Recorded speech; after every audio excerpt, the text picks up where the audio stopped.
According to the Centers for Medicare and Medicaid Systems, in 2024, United States healthcare spending eclipsed $5 trillion and accounted for 18% of the country's gross domestic product.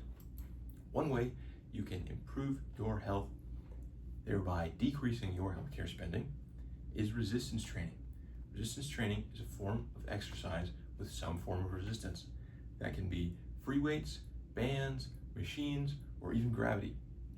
A common misconception with resistance training is that it's reserved for athletes or professional bodybuilders. However, research shows that resistance training can have a multitude of effects on all populations, positive effects on all populations. It is important for you to understand the ways in which you can improve your long-term health, as it can help you to age gracefully and increase your quality of life. As a personal trainer and strength and conditioning coach of multiple years, I have seen firsthand the effects of aging and a sedentary lifestyle, and I've also seen the positive effects of resistance training on all types of individuals. On top of this, I have also completed multiple classes and conducted considerable personal research in order to obtain and maintain my certifications. Today, I will argue that resistance training is an effective way to increase long-term health. I will start by talking about some of the problems associated with aging. Next, I will offer a solution to some of those problems. And lastly, I will help you to envision a scenario in which you have implemented that solution and are reaping the rewards. Now that I have introduced you to the topic of this speech, I will talk about some of the problems associated with aging. One of the main problems associated with aging and a sedentary lifestyle is cardiovascular disease.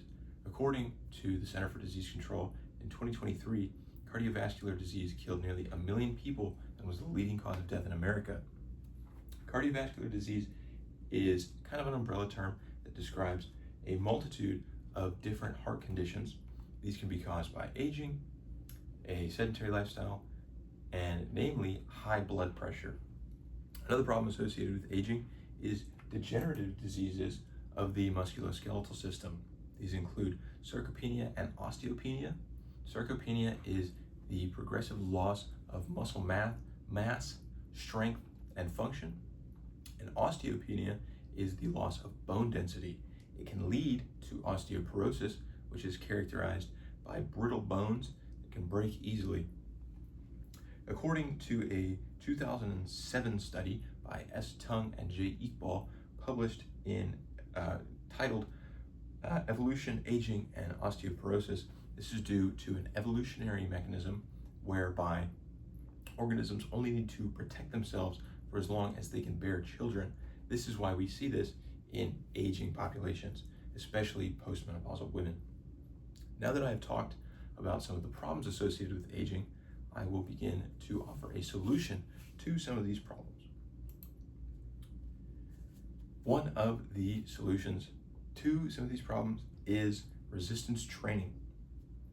Resistance training is shown to decrease the occurrence of cardiovascular disease and cardiovascular disease-related events.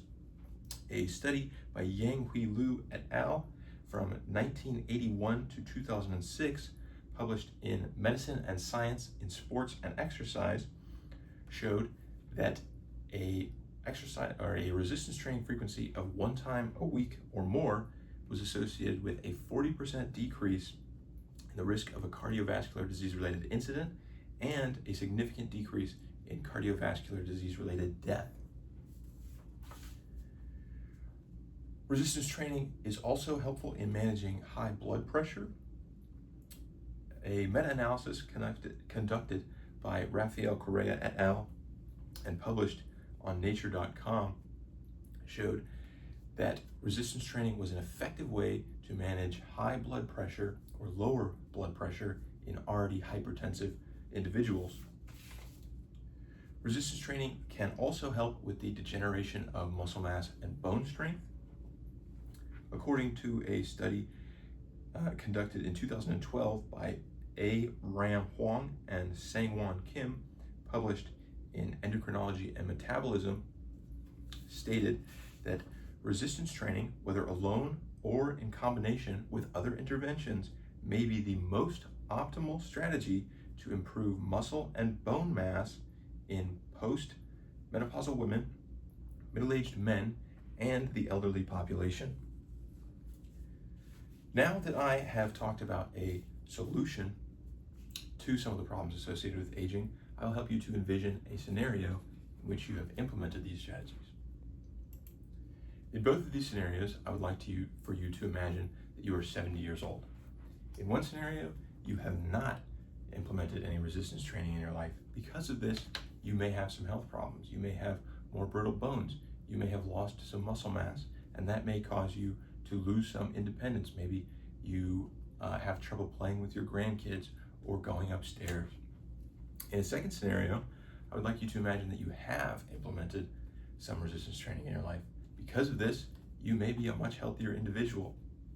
You may be able to play with your grandkids. You may have retained some of your independence, and you may have lowered your overall healthcare cost throughout your life. Now that I have talked about a scenario in which you have implemented these strategies and are reaping the rewards, let's wrap up. I started by talking about some of the problems associated with aging. Next, I talked about a solution to these problems. And lastly, I helped to envision a scenario in which you have implemented these problems. Today, I have argued that resistance training is an effective way to combat some of the problems associated with aging.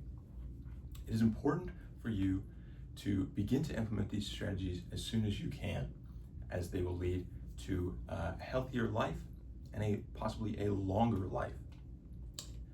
As I stated earlier, it does not require a great deal of resistance training to experience some of these benefits, and you can start in any manner, whether that is weight training with free weights, bands, gravity, or machines.